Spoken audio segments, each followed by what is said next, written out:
이 별에서 온 그대가 중국에서 크게 성공하자 이 한국의 언론들도 관련 소식을 전하며 이 중국 내 한류의 재확산에 대한 기대감을 표출하기 시작하였습니다.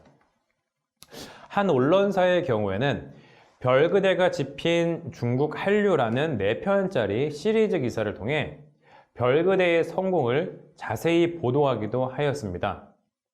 이 기사의 내용을 간단히 보면 별그대가 중국에서 소위 초대박을 치면서 한류가 중국 대륙에서 다시 한번 활활 타오르고 있다라며 그 불길은 거침없이 빠른 속도로 퍼져나가고 있고 덕분에 지난 6개월 사이 중국 내 한류 드라마의 위상은 별그대 전과 후로 확연히 갈리고 있다라고 평가하고 있습니다. 자, 별에서 온 그대의 성공은 이 한국 드라마의 판권도 올려놓았는데요. 특히 동영상 사이트를 통해 공개될 경우 이 드라마에 책정되는 회당 가격을 보통 전송권이라고 합니다. 별에서 온 그대 이전에는 이 회당 전송권이 1,000달러에서 많게는 3,000달러 정도 수준이었으나 이 상속자들이 흥행하면서 이 회당 전송권은 약 3만 달러로 상승하였고요. 그리고 이 별에서 온 그대가 말 그대로 대박을 치면서 이 별그대 이후 진출한 한국의 드라마는 전송권이 무려 12만 달러에서 13만 달러까지 뛴 것입니다. 자, 드라마의 가격이 올랐다는 것은 그만큼 중국 내 수요가 증가했다는 것을 의미하며 결국 중국인들의 이 한국 드라마 소비가 크게 회복되었다는 것을 의미하는 것입니다. 이처럼 별에서 온 그대는 중국에서 방송된 이후 지속적인 인기를 끌었고요. 이러한 인기는 이 한국의 관광 산업도 발달시키는 결과로 이어지게 됐습니다. 특히 관광 산업과 함께 이 음식 산업 등의 경제적인 부분에도 긍정적인 영향을 미쳤는데요. 대표적인 것이 치맥 여행 상품이 생긴 것입니다. 여러분들께서도 아마 기억하실지는 모르겠지만 별에서 온 그대의 여자 주인공이었던 천송이 역할을 연기했던 전지현이 극 중에서 치킨과 맥주를 먹는 장면이 나옵니다. 이 장면이 당시 아주 크게 화제가 된 것인데요.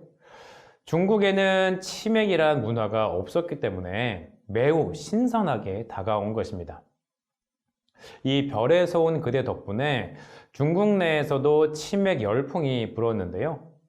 중국인의 치맥 사랑은 이 한국까지 이어져서 치킨의 성지라고 알려진 대구를 방문하는 중국인들도 급증하였습니다. 자, 이 별에서 온 그대가 초대박이라고 할 만한 성공을 거둘 수 있었는 데는 사실 또 다른 이유가 있었습니다. 바로 동영상 사이트 플랫폼을 통한 공개라는 방식인데요. 2013년이 되면 이 중국의 인터넷 보급률은 46%까지 증가하게 되고 인터넷 사용자의 수도 약 6억 2천만 명까지 증가하게 됩니다. 앞서 2002년도 보급률에 대해 잠깐 언급했었는데요. 당시 보급률은 3.6%에 불과했고 인터넷 사용자의 수는 약 1억 명을 갓 넘은 수준에 그쳤습니다. 그러니까 약 10년 만에 이 인터넷 보급률이 약 13배로 증가하였고 인터넷 사용자의 수도 6배 가까이 성장한 것입니다. 이제는 텔레비전을 통한 콘텐츠의 소비보다 이 인터넷을 통한 소비가 더 익숙해진 것이죠. 여기에 별그대의 성공에 기여한 또 다른 공헌자가 있는데요. 바로 이 스마트폰의 보급입니다. 모바일 기술이 빠른 속도로 발전하면서 이 과거 개인 컴퓨터를 통한 인터넷 사용보다는 이 스마트폰을 통한 인터넷 접속 비율이 급격하게 증가한 것입니다. 여기에 스마트폰 사용자도 급증하면서 이 모바일 인터넷이 콘텐츠 소비의 새로운 통로로 등장한 것이죠. 별에서 온 그대가 방송되었던 이 2013년의 통계를 보면 당시 중국의 모바일 인터넷 사용자 수는 이미 4억 6천만 명을 넘어섰습니다. 전체 인터넷 사용자 수의 78%를 차지하는 규모입니다. 이처럼 중국 내 인터넷 보급률의 증가와 그리고 모바일 인터넷 사용자의 증가는 한국 드라마가 확산하는 데 크게 기여하였습니다. 자, 별에서 온 그대가 소위 초대박을 치기 전에 사실 이 별에서 온 그대의 성공 이전에도 이미 이 중국에 진출해서 어느 정도 성공을 거둔 드라마가 있었습니다. 바로 상속자들입니다. 그리고 상속자들은 이미 인터넷 동영상 사이트의 영향을 크게 받았는데요. 상속자들은 중국 최대 동영상 사이트 중 하나인 유쿠에서 13억 뷰를 기록하였습니다. 그리고 별에서 온 그대 같은 경우에는 30억 뷰를 넘어섰죠. 참고로 유쿠를 기준으로 비슷한 시기 중국에 수출되었던 드라마들의 동영상 뷰를 보면 피노키오의 경우 약 12억 뷰, 닥터 이방인은 약 8억 뷰, 그리고 미녀의 탄생이 약 7억 뷰를 기록하였고 너의 목소리가 들려 같은 경우에는 약 4억 뷰를 기록하였습니다. 별에서 온 그대가 끝나고 또 다른 드라마가 중국을 강타하게 됩니다. 그리고 태양의 후예는 별에서 온 그대보다 더 큰 인기를 얻게 되는데요. 2016년 KBS를 통해 방송된 이 태양의 후예는 국내에서만 시청률 약 40%를 기록하며 크게 흥행하였는데요. 중국에 진출해서도 크게 흥행하며 이 K-드라마의 저력을 보여주었습니다. 사실 별에서 온 그대가 중국에서 큰 인기를 얻은 이후 이 대장금이 크게 성공했을 때와 비슷하게 중국 정부는 다시 한번 이 외국 드라마에 대한 규제를 실시합니다. 외국 드라마라고 하지만 결국 이 한국 드라마를 겨냥한 것이라고 볼 수 있는데요.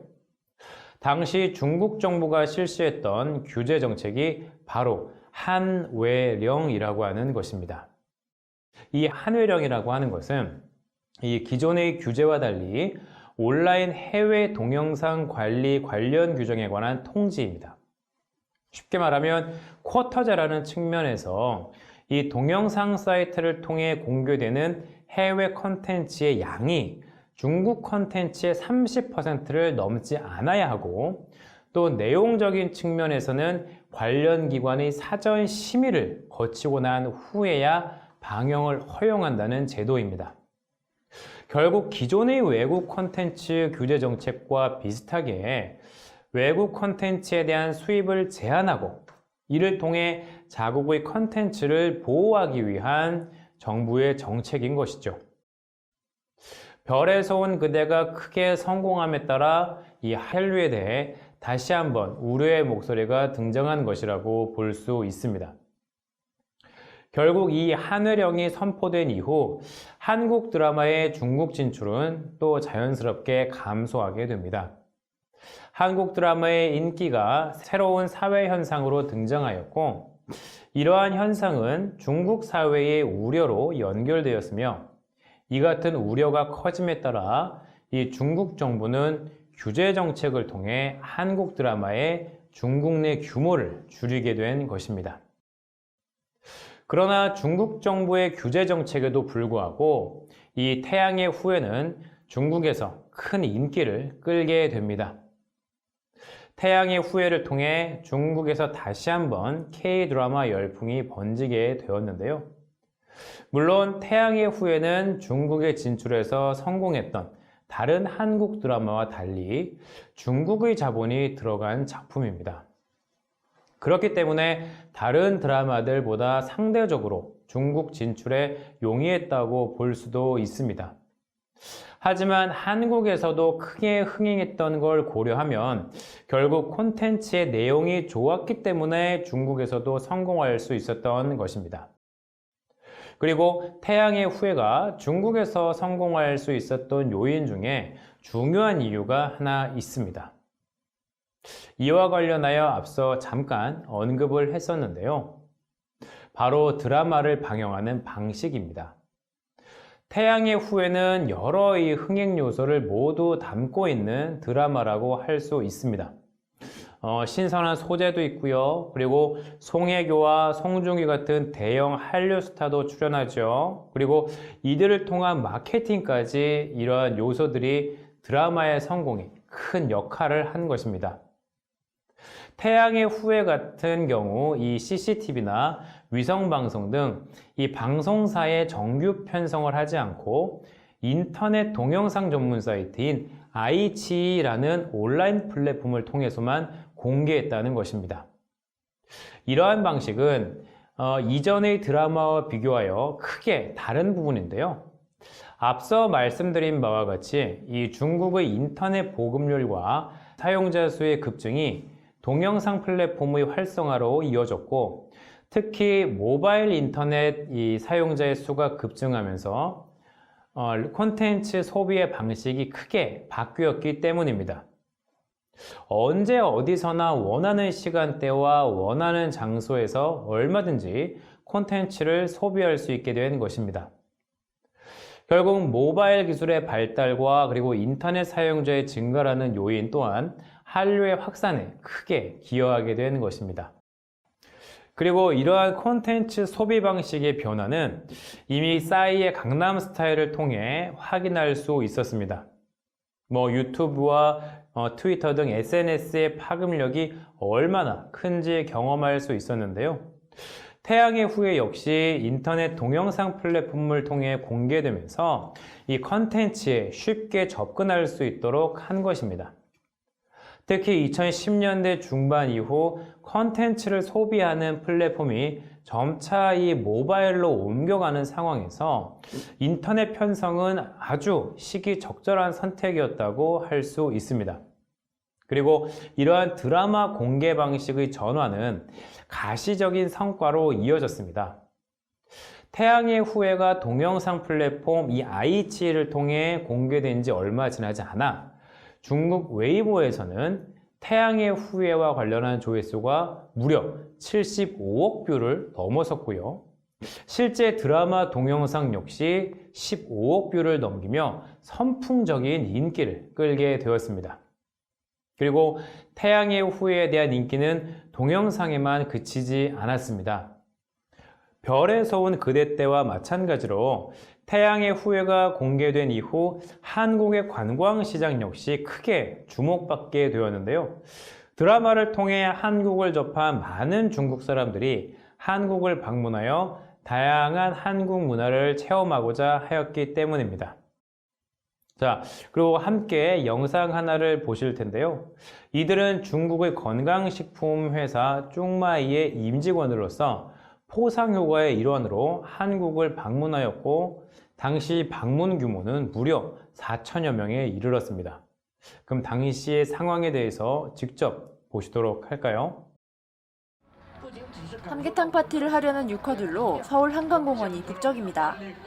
삼계탕 파티 첫날 모인 유커만 4천 명이나 돼 발 디딜 틈이 없을 정도입니다. 축구장의 3배가 넘는 크기의 공간에 10인용 테이블 400개, 뚝배기 4,000개가 마련됐습니다.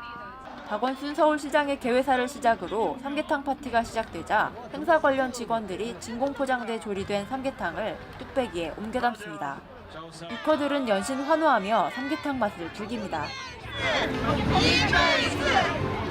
비온 직후 쌀쌀한 한강 날씨에도 불구하고 뜨끈뜨끈 삼계탕 파티에 참여한 유커들의 식도락 열기는 오히려 뜨겁기만 합니다. 대규모 삼계탕 파티를 즐긴 유커들은 포상 휴가로 한국을 찾은 중국 건강식품회사 쭈마이 임직원들입니다. 一名经销商非常高兴的来到韩国，然后在这个节目带来的节目非常的好，非常的漂亮，很喜欢 very good。然后呢，今天吃到了一个韩国的这个鸡汤啊，特别美，特别新鲜，然后给我感受特别好，然后包括现场的环境，我觉得非常的开心，特别美，特别棒。 6일과 10일, 이틀에 걸쳐 유커 8천여 명이 자리를 함께한 삼계탕 파티 비용은 6천만 원. 서울시와 삼계탕 제조업체 그리고 쭈마이 측이 나눠 분담하게 됩니다. 삼계탕 4,000인분이 순식간에 동인하고 유커들을 위한 미니 콘서트가 열렸습니다. 중국에서 선풍적인 인기를 끈 한국 드라마 태양의 후예 삽입곡을 들려주는 음악 공연이 시작되자 유커들의 환호성이 더욱 뜨겁습니다. 유커들은 흥에 겨워 한국 노래를 따라 부르며 파티의 즐거움을 한껏 만끽합니다. 중국 언론 및 해외 언론도 주목하고 있기 때문에 이번 행사를 계기로 해서 서울의 매력과 그 한국 농식품이 널리 알려져서 해외 외국인들이 서울을 많이 방문하고 한국 농식품도 많이 이용하는 그런 계기가 될 것으로 기대하고 있습니다. 삼계탕 파티를 마친 유커들은 임진각과 경복궁 등 한국의 관광 명소를 둘러본 뒤 돌아갈 예정입니다. 서울시는 이번 유커들의 삼계탕 파티와 관광지 방문에 따른 경제적 효과가 500억 원 정도 될 것으로 보고 있습니다. 국문리포트 지영입니다.